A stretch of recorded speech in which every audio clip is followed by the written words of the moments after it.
식사하셨습니까? 식사라는 것은 먹는 일을 말합니다.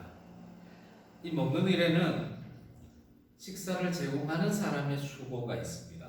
균형 잡힌 식단을 짜야 하고 또 그 식단에 맞게 조리를 해야 되는 수고가 따라갑니다. 먹는 자도 수고가 있어야 합니다. 소화가 잘 되도록 꼭꼭 씹어서 음식을 먹어야 합니다. 일정한 시간에 규칙적으로 먹는 것을 우리는 식사라고 표현을 합니다. 간식과 대조해보면 식사의 의미를 금방 알 수 있습니다. 식사 사이에 간단한 음식을 간식이라고 하죠. 또 식사 이외에 과자나 음료나 빵이나 떡이나 과일 같은 음식을 군것질거리라고 이야기를 합니다. 또 주전부리라는 것도 있습니다. 그것은 심심풀이로 먹는 음식을 말하죠. 이런 간식과 군것질과 주전부리와는 다르게 식사는 수고가 따르고 또 규칙적으로 먹는 일이 바로 식사입니다. 7 제자는 멸시의 땅, 흑암의 땅, 이방인의 땅이라 불리는 갈릴리에서 예수님을 만납니다. 자신들의 삶의 터전인 갈릴리에서 부활 예수님을 만납니다. 그리고 예수님이 준비하신 숯불 생선구이와 떡구이를 아침 식사로 대접을 받습니다. 그렇게 식사가 끝난 후에 예수님과 제자들의 대화가 이어집니다. 특별히 예수님을 3번 부인했던 베드로와의 사랑의 대화가 이어집니다. 예수님께서 베드로에게 묻습니다. 네가 이 사람들보다 나를 더 아가페 하느냐? 지난번에는 네가 나를 부인했었는데 너 자신을 희생하며 이 사람들보다 더 나를 아가페 사랑하느냐라고 묻습니다. 그러자 베드로가 대답을 합니다. 주님, 내가 주님을 필레오 하는 것을 주님께서 아십니다. 저를 희생하면서 주님을 사랑하지는 못하지만 사랑은 합니다. 이렇게 고백합니다. 헬라 문화권에서는 사랑을 4가지로 나누어서 생각합니다. 우리가 잘 알고 있는 에로스 사랑, 남녀 간의 사랑, 이기적인 사랑을 말하죠. 그리고 스톨락의 사랑이라는 게 있습니다. 그것은 가족 구성원 사이의 사랑과 같이 그 해당 공동체 안에서의 사랑을 의미합니다. 그리고 오늘 베드로가 말하는 이 필레오 사랑은 동료 간의 사랑, 우정의 사랑, 상호 교감이 있는 관계의 사랑을 필레오 사랑이라 합니다. 예수님께서 지금 물으시는 아가페 사랑, 이 아가페 사랑은 헌신적인 사랑, 희생적인 사랑, 절대적인 사랑을 의미하는 겁니다. 예수님께서 아가페 사랑하느냐라고 물으니까 베드로가 필레오 사랑합니다라고 대답을 합니다. 예수님께서는 다시 한번 베드로에게 묻습니다. 베드로야, 네가 나를 아가페 사랑하느냐? 주님, 제가 주님을 필레오 하는 줄 주님께서 아십니다. 예수님께서는 또 한 번 물으십니다. 베드로야, 네가 나를 필레오 하느냐? 이번에는 예수님께서 물으시는데 아가페 하느냐 묻지 아니하고 필레오 하느냐라고 묻습니다. 베드로가 그렇게 사랑한다는 필레오라는 단어를 이용해서 베드로에게 네가 나를 필레오 사랑하느냐라고 묻습니다. 그러자 베드로가 근심에 빠집니다. 이건 뭐지? 왜 예수님께서 갑자기 아가페가 아니라 필레오라고 부르시지? 근심한 베드로가 대답합니다. 내가 주님을 필레오 하는 줄 주님께서 아십니다. 참 안타깝죠. 예수님께서 그렇게 희생적인 사랑을 보여주시면서 베드로야, 너도 나를 희생하며 사랑할 수 있느냐라고 물었을 때 베드로는 사랑은 하지만 그 사랑은 못하고 필레오 사랑은 합니다라고 고백을 합니다. 18절에서는 예수님께서 베드로의 미래를 이야기를 하시는데 베드로가 장차 희생의 사랑, 아가페 사랑을 할 것이다. 십자가에 자기를 내어주며 목숨을 걸고 아가페로 나를 사랑할 것이다 라고 말씀을 하고 계십니다. 예수님은 베드로와의 이 세 번의 사랑의 대화를 끝마칠 때마다 덧붙이신 말씀이 있습니다. 그것은 바로 내 양을 먹이라, 내 양을 치라는 말씀이셨습니다. 15절에서는 내 어린 양을 먹이라, 16절에서는 내 양을 치라, 17절에서는 내 양을 먹이라 이야기합니다. 15절과 17절에서는 먹이라라는 뜻은 단어는 보스코라는 말로 말 그대로 먹이다라는 뜻입니다. 치다로 표현된 16절은 포이마이노라고 해서 돌보다 지키다라는 말입니다. 예수님께서는 사랑의 대화가 끝날 때마다 베드로를 향하여서 내 양들을 먹여라, 내 양들을 돌보아라, 내 양들을 먹여라 라고 이야기를 하십니다. 사랑에 대하여는 베드로가 필레오 합니다 라고 대답을 하기는 했는데 예수님께서 내 양을 먹이라 라고 할 때는 베드로는 아무 대답을 할 수가 없었습니다. 자신의 과거가 생각났기 때문입니다. 주님, 남들이 다 주님을 버려도 나는 그러하지 않겠습니다. 그렇게 자신만만했던 베드로는 대제사장의 뜰에서 3번이나 예수님을 모른다고 부인하며 버려버렸습니다. 예수님의 죽음과 부활을 그렇게 거부했던 베드로입니다. 결국에는 어렵게 예수님의 부활을 수용하고 믿었지만 그의 연약한 믿음이 떠올랐던 겁니다. 그래서 베드로는 마음에 없는 데다 거짓을 말할 수는 없었습니다. 제가 주님을 필레오하는 줄 주님이 아십니다. 베드로는 솔직한 심정을 이야기하는 겁니다. 예수님께서 내 양을 먹이라 하실 때 베드로는 차마 예 그러하겠습니다 라고 대답하지를 못합니다. 주님께서 명령하시는 내 양을 먹이라는 말을 수용할 수가 없기 때문입니다. 베드로도 주님의 양이 누구인지 그 정도는 알고 있습니다. 예수님의 죽음으로 인해서 곳곳으로 흩어져 버린 예수님의 제자들, 그들이 바로 예수님이 말씀하시는 예수님의 양이라는 것, 그 정도는 알고 있습니다.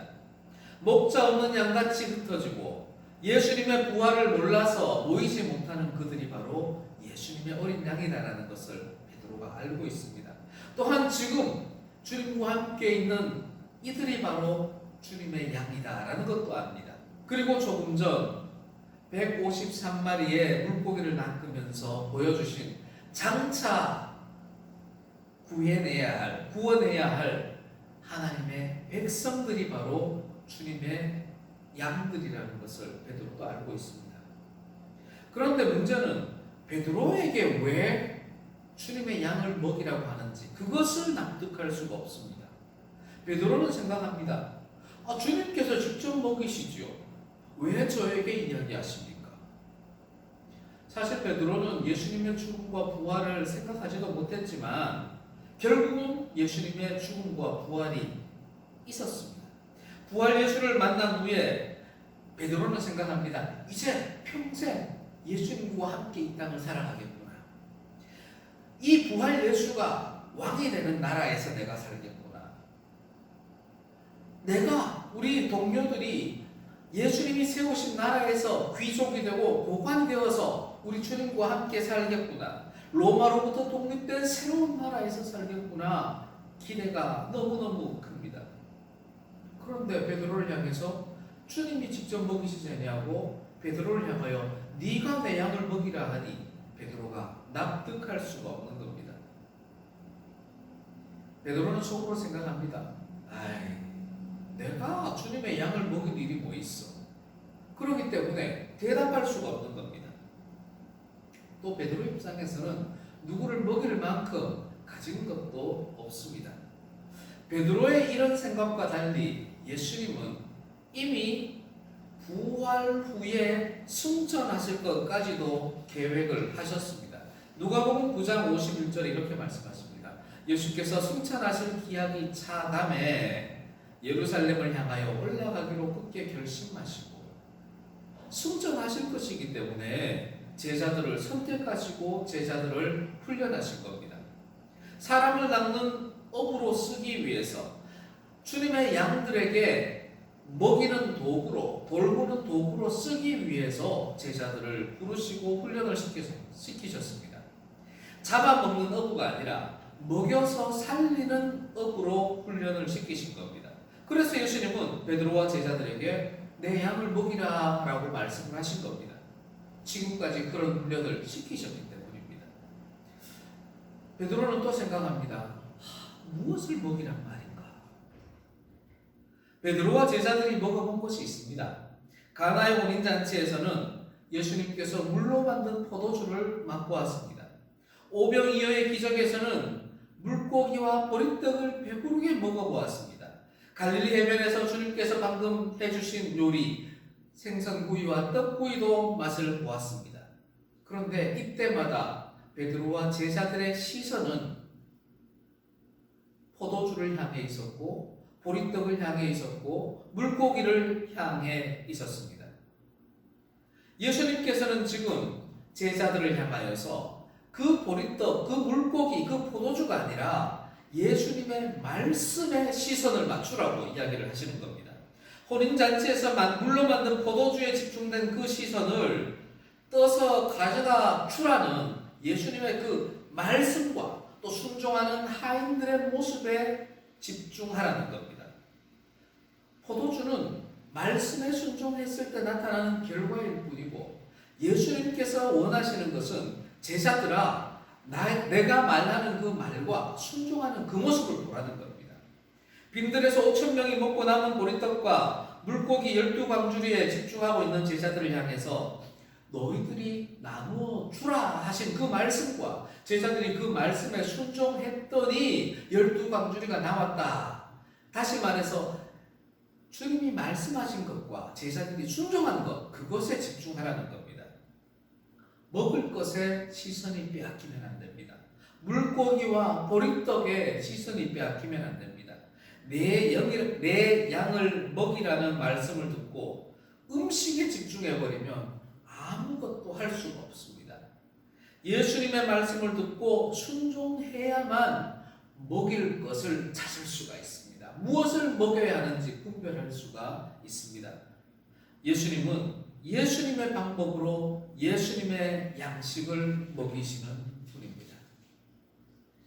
사랑하는 성도 여러분, 예수님이 먹이라고 하신 것은 배를 채우는 육의 양식이 아닙니다. 혼인잔치상에 포도주를 먹이라고 하는 것이 아닙니다.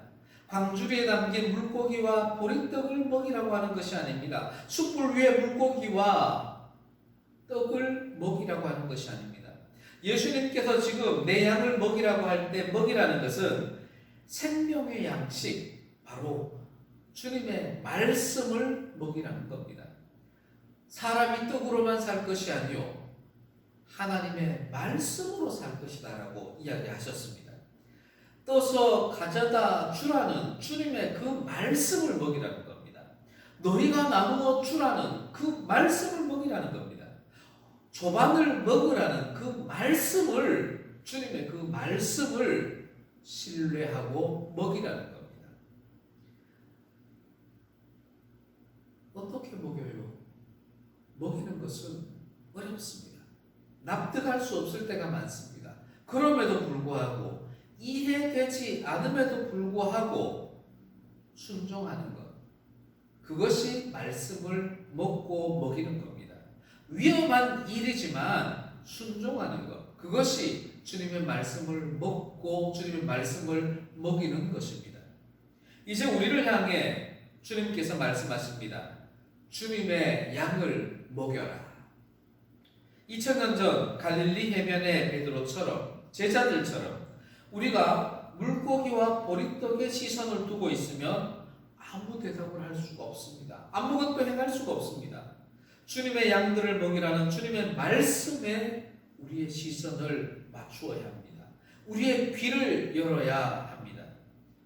2000년 동안 어부들을 통해서 주님은 끊임없이 먹이셨습니다. 세상의 어부는 잡아먹기 위한 어부이지만 예수님이 세우신 어부는 잘 먹이기 위한 어부입니다. 2000년 동안 수많은 어부들을 부르셔서 그 신앙의 후배들에게 주님의 말씀을 끊임없이 먹여주셨기에 지금 이 시간 저와 여러분들도 주님의 말씀을 먹을 수 있게 된 것입니다. 우리에게 주어지는 생명의 양식을 우리가 분별해 먹읍시다. 규칙적으로 먹어야 합니다. 균형 있게 먹어야 합니다. 그래야 우리의 영이 건강하고 담대해질 수가 있습니다. 사랑하는 성도 여러분, 이제 우리도 하나님의 백성들에게 우리가 먹었던 주님의 말씀을 나누어서 함께 먹읍시다. 우리 문양교회 성도들, 하나님의 말씀을 먹고 마시는 하나님의 백성으로 살아갑시다. 주님의 양들에게 주님의 양식을 먹이는 충성스러운 어부가 됩시다. 아멘.